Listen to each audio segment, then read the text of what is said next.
Hi guys, in today's class we are going to look at a few literary devices.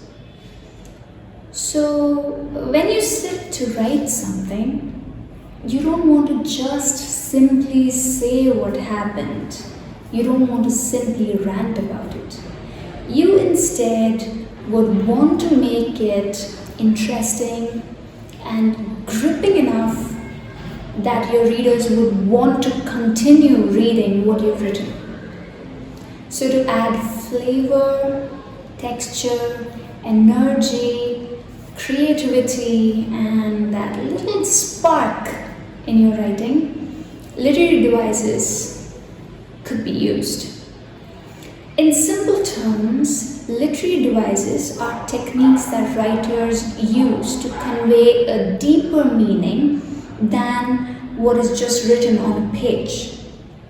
And the knowledge of these devices would help you in your own writing, your vocabulary, and even your academics. So there are many literary devices, but we are going to go through around 4 of them in today's class. The first one is imagery. Okay, now before we move forward, I want you guys to do a small little activity. Right?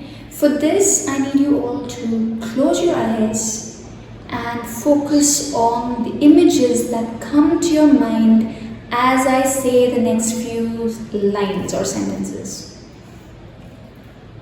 Okay, so here we go. Right? Standing at the very edge of a tall building, I saw the cloudless night sky glistening like diamonds above me and the shining city lights below. A gust of cold breeze blew through my face and calmed my erratic heart. Freedom, I imagined, would taste something like this.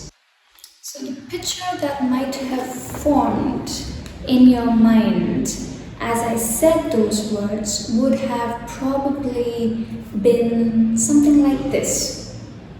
And this is exactly how imagery is used. When a writer uses words to evoke or to create a strong mental picture in the minds of the readers, it is called imagery. To have a good grasp over how to use imagery, you just need to rely on your 5 senses to describe anything. There are 5 types of imagery. The first one is visual, what you see; auditory, what you hear; kinesthetic, what you feel; olfactory, what you smell; and gustatory, what you taste. Okay, now moving on to the next literary device. Have you ever read a novel which has had you sitting at the edge of your seat, or has thrown you into a wild goose chase, or has kept you guessing as to what is going to happen next? It could be that the writer has used the literary device called foreshadowing. Foreshadowing presents the readers with hints or warnings regarding the events that are yet to happen. Or it can also be used to throw the reader entirely in the wrong direction. One of the most prominently used foreshadowing is prophecy, where the character receives a prophecy of sorts, or say a fortune cookie, where the fortune gives a hint to the reader as to what might happen next. Another kind of foreshadowing is the flashback or the flash forward. Flashbacks are used to tell the reader something that doesn't fit with the current storyline. One of the most famous examples can be found in Shakespeare's Romeo and Juliet.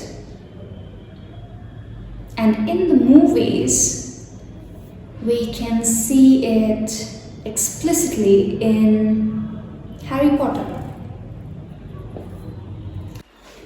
The next literary device that we're going to talk about is called ASYNDETON or ASYNDETON.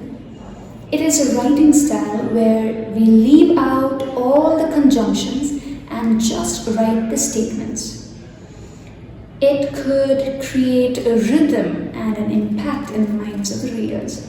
For example, when John F. Kennedy said, "We shall pay any price, bear any burden, meet any hardships, support any friend, oppose any foe to assure the survival and success of liberty," we clearly see the use of ASYNDETON, where there are no conjunctions that combine or that join these statements together, but it still has a certain ring to it that draws the attention of the readers towards it.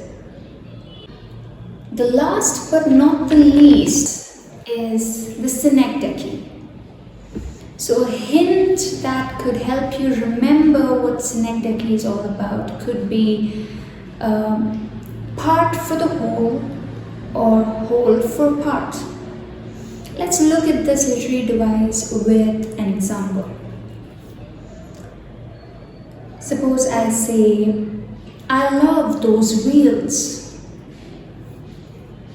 Wheels is just a small part of any automobile. But in this statement, the wheels represent the entire automobile. So we see how a small part represents the whole. Okay. Let's look at another example. I had gone to the movies last weekend.